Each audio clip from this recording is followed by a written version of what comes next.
ketidakadilan. Karena itulah yang ingin kita hadirkan dan perjuangkan adalah keadilan, kesetaraan bagi semua. Keadilan, kesetaraan itulah yang menghasilkan rasa persatuan. Selama 14 hari Anies kabeh yang sanjange ngoten. Nek dadi embuh. Dadi lali. Jakarta. Tim TV One mengabarkan. PDI Perjuangan hingga saat ini masih belum terang benderang menyebut nama pendamping Ganjar Pranowo di Pilpres 2024. Namun meski demikian, sejumlah nama disebut-sebut berpotensi untuk menjadi cawapres Ganjar, mulai dari nama Menko Polhukam Mahfud MD, Menparekraf Sandiaga Uno, hingga Imam Besar Masjid Istiqlal Nasaruddin Umar.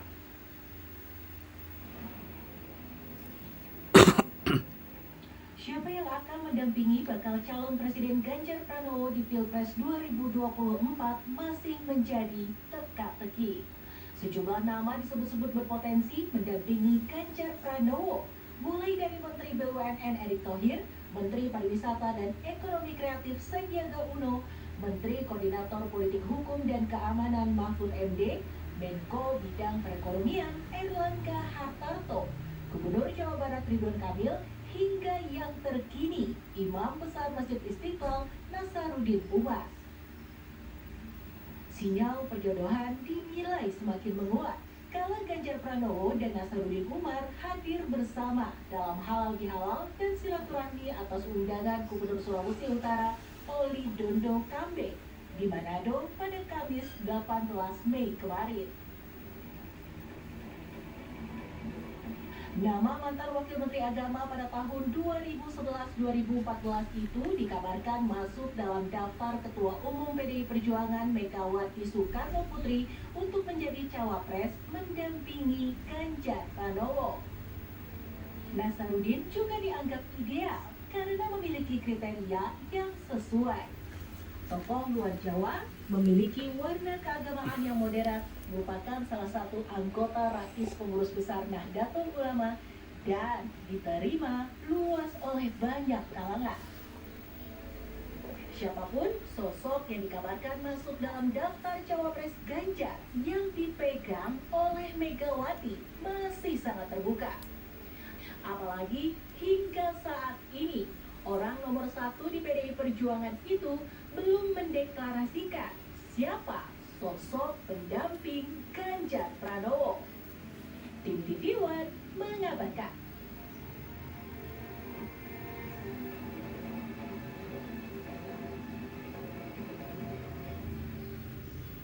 Ketua Umum Partai Gerindra yang juga Menteri Pertahanan Prabowo Subianto bertemu Wali Kota Solo yang juga putra Presiden Jokowi Gibran Raka Buming Raka di Solo, Jawa Tengah malam ini.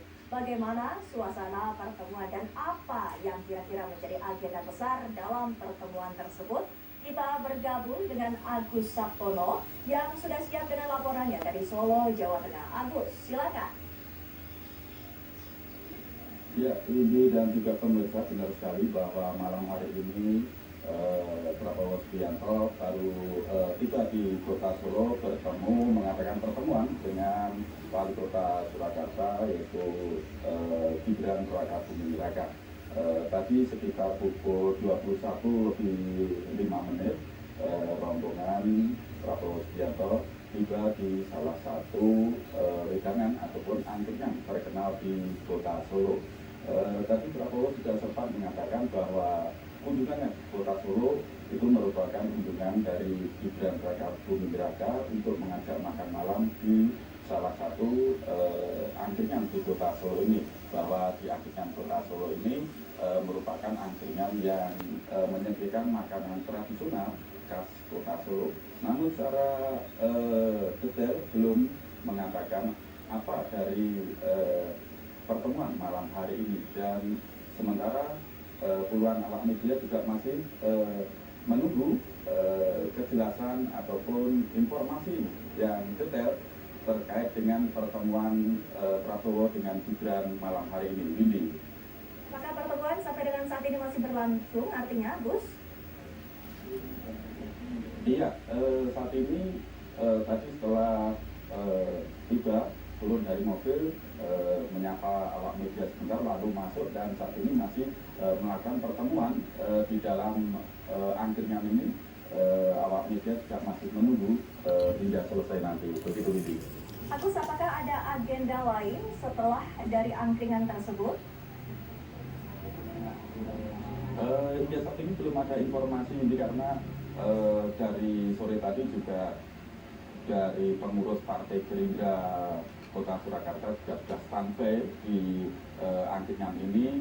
Begitu juga dengan sejumlah relawan itu masih menunggu, tapi belum mengetahui secara pasti bahwa setelah makan malam ini di angkringan ini apakah masih ada agenda atau tidak.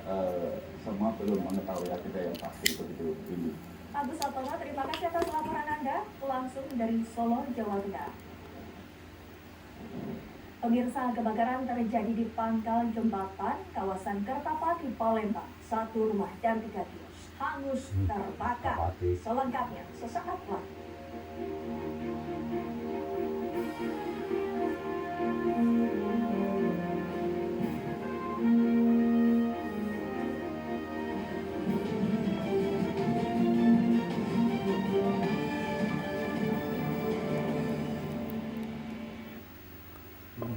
Rasul dibicet Mimpi besar harus dikejar.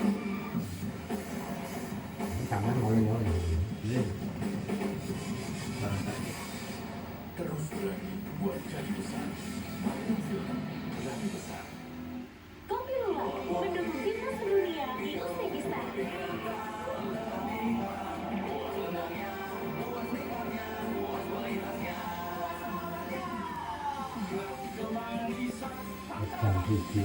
Kopi di rumah aja bersama Tarik Malaka. Kopi dulu yuk. Ini baru kopi tarik asli.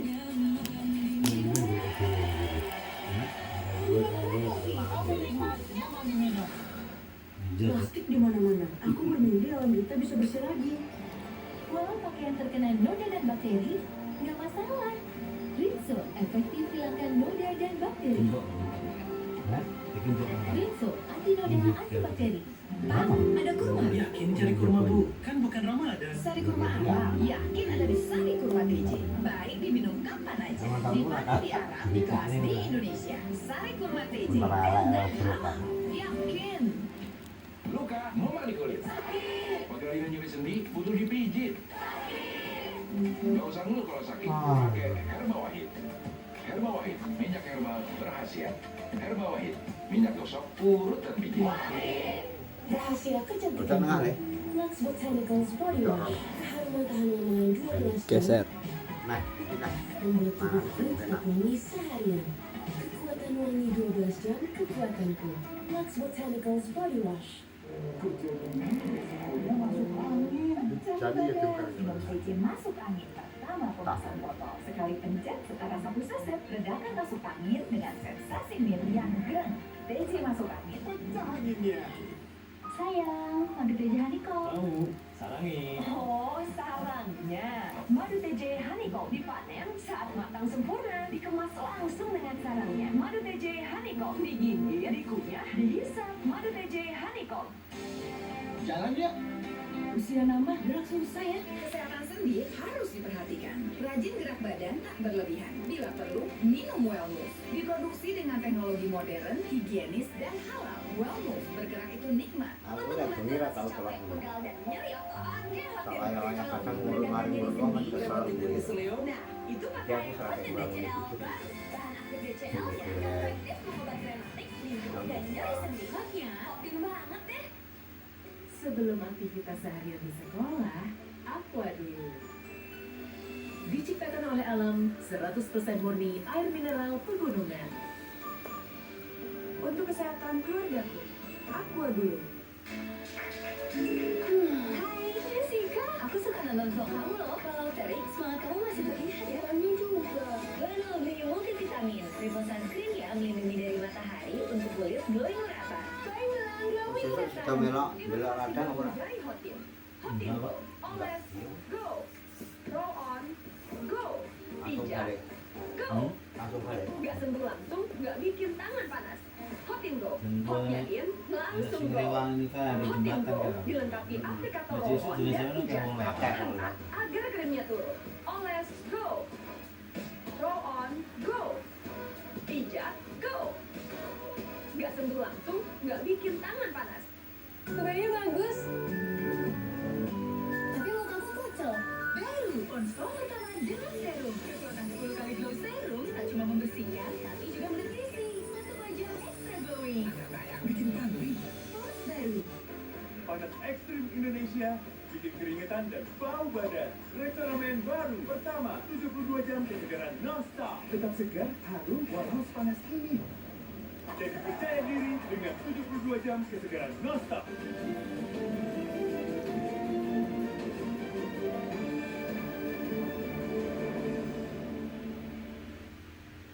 Terima kasih Anda tetap bersama kami. Pemirsa, geliat relawan para pendukung kandidat capres makin terasa di tahun politik ini.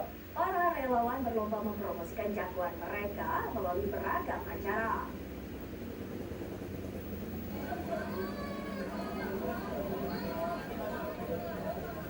Relawan Sandiaga Uno terus gencar melakukan manuver untuk mensosialisasikan Sandiaga Uno yang didukungnya.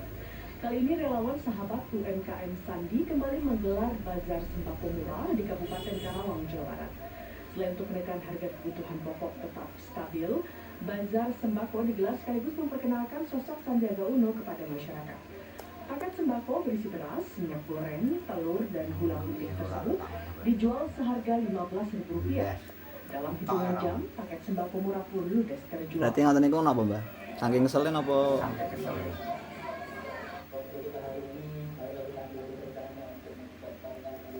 Aksi galau dukungan juga terus dilakukan relawan Ganjar Pranowo di Deli Serdang, Sumatera Utara. Relawan yang tergabung dalam Ustadz Sahabat Ganjar Pranowo atau Usbat Ganjar melakukan aksi nyata turun ke masyarakat dengan membantu memperbaiki sarana tempat wudhu bagi jemaah Musola Al-Muqasim Al-Nahdli. Di tempat ini pendukung Ganjar Pranowo juga turut mengadakan halal bihalal dan diskusi bersama warga setempat.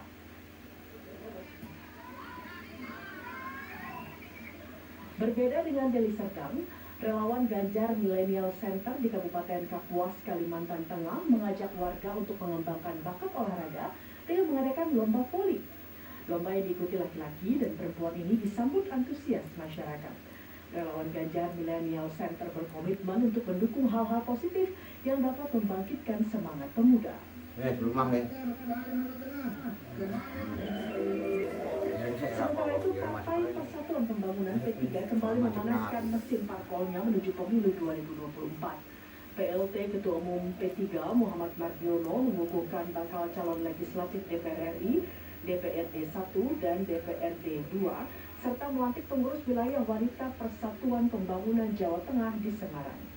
Pada kesempatan ini, Mardiono menyampaikan jika lembaga survei merilis bahwa elektabilitas P3 mencapai 4,1%. Menurutnya, naiknya elektabilitas P3 saat ini tidak terlepas dari konsolidasi yang telah dilakukan dari Aceh hingga Papua. Bahwa seluruh instrumen organisasi partai bergerak menjalankan misi demokrasi P3, yaitu mendengarkan suara arus bawah baik internal maupun para tokoh. Tim TV One mengatakan. Kebakaran terjadi di pangkal jembatan kawasan Kertapati, Palembang. Satu rumah dan 3 kios hangus terbakar. Besarnya api membuat warga panik. Dalam video amatir yang diabadikan warga ini, terlihat api yang berkobar dengan hebat membesar akibat tiupan angin yang cukup kencang. Kebakaran terjadi di pinggir Jalan Fakih Usman 1 Ulu Palembang, Jumat petang. Api membakar satu rumah dan 3 kios milik warga. Tak lama berselang, 10 unit mobil damkar langsung turun ke lokasi untuk memadamkan api. Kebakaran ini membuat warga panik dan berusaha menyelamatkan harta benda mereka.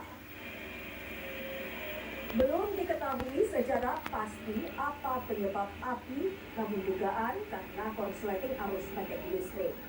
Kebakaran baru bisa dipadamkan setelah 30 menit berkobar. Tidak ada korban jiwa dalam peristiwa ini, namun kerugian ditaksir mencapai ratusan juta rupiah.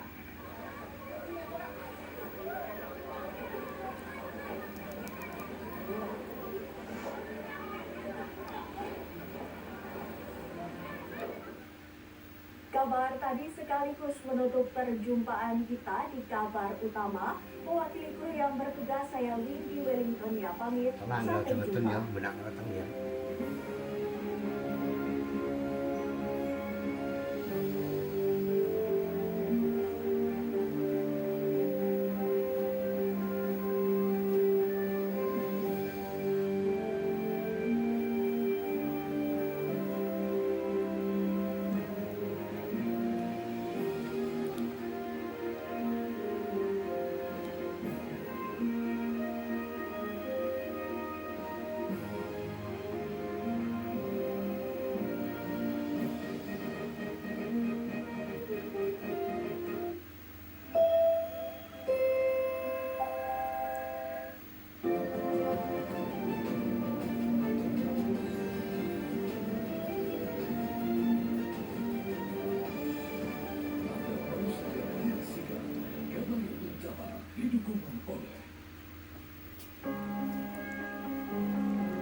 Kenapa, Mbak? Mau liceng.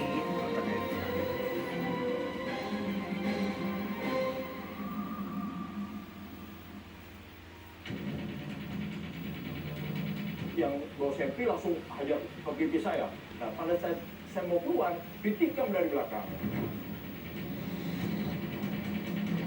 Waktu itu sempat ada klien saya yang menyuruh saya untuk membunuh suaminya sendiri dengan imbalan sekitar 500 juta. Suka berbuang.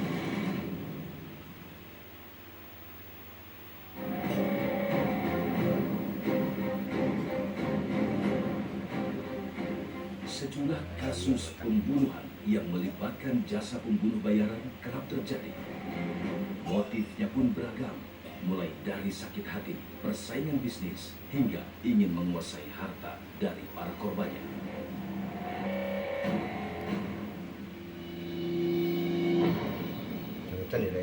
Pada tahun 2020 misalnya, seorang karyawati perusahaan pelayaran berani merogoh kocek hingga 200 juta rupiah untuk menyewa pembunuh bayaran dengan target menghabisi nyawa bosnya di Kelapa Gading, Jakarta Utara. Korbannya bernama Sugianto yang merupakan bos pelayaran. Ia ditembak di depan sebuah ruko saat sedang berjalan.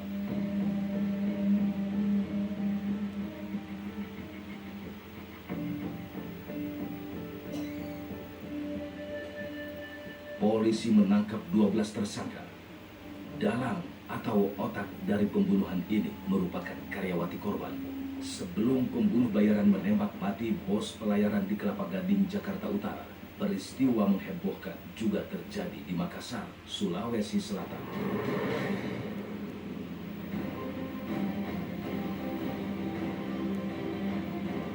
Pegawai di Kota Makassar, Najamuddin Sewak, ditembak dari jarak 3 meter oleh pembunuh bayaran yang disewa Kepala Satpol PP Kota Makassar, Muhammad Iqbal Isnang. 2 oknum polisi yang menjadi eksekutor dijanjikan imbalan sebesar 200 juta rupiah untuk menghabisi nyawa Najamuddin Sewak. Kasus pembunuhan ini berlatar belakang cinta segitiga. Pembunuh bayaran bukanlah profesi, namun pekerjaan ini sangat menjanjikan pundi-pundi uang. Bayangkan saja, dalam tempo singkat bisa mendapatkan uang hingga ratusan juta rupiah.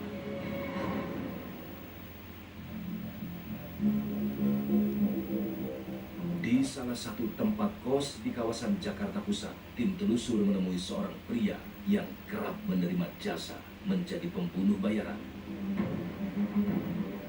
Pembunuh bayaran ini bersembunyi di sebuah rumah kos yang berada di lantai 3. Posisinya berada di pojok dan jauh dari penghuni kamar kos lainnya. Permisi.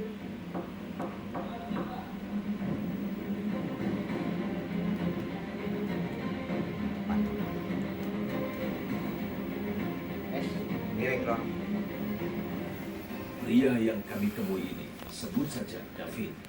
Ia sudah lama bergelut di dunia kejahatan Jakarta. Dalam wawancara eksklusifnya kepada tim telusur, David sedikit membongkar sepak terjangnya menjadi pembunuh bayaran. Grup apa? Baik, sudah. Kebanyakan penawaran itu datang daripada pengusaha-pengusaha yang terkait persaingan bisnis atau rumah tangga, percintaan dan lain-lain. Ya, semua.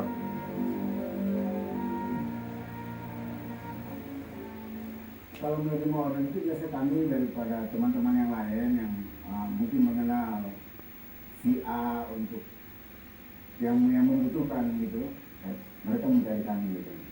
Tergantung sih, tapi kebanyakan rata-rata itu 500 sampai 1 M.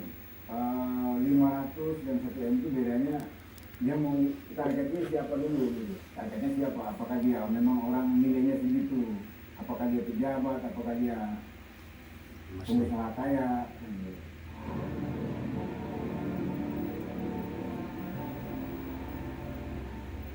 Sebelum kita mengerjakan eksekusi itu kan kami tim, ada tim. Ya. Jadi sebelum eksekusi itu kami akan rapat dulu lah untuk mempersiapkan segala sesuatu.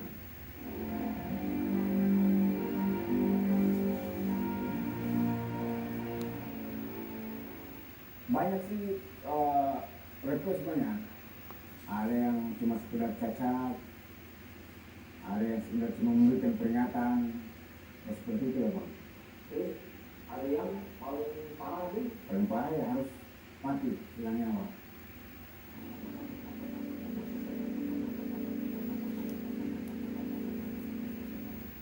Ya kami akan duduk dan membagikan tugas ini, si A pegang pistol, si B pegang cangkul umpamanya, dan siapa yang akan menembak duluan, siapa yang akan mematikan kita nanti dalam diskusi itu kita bagi tugas. Yes. Sini coklat lagi. Saya pernah menolak satu tawaran. Saya menolak karena memang bukan saya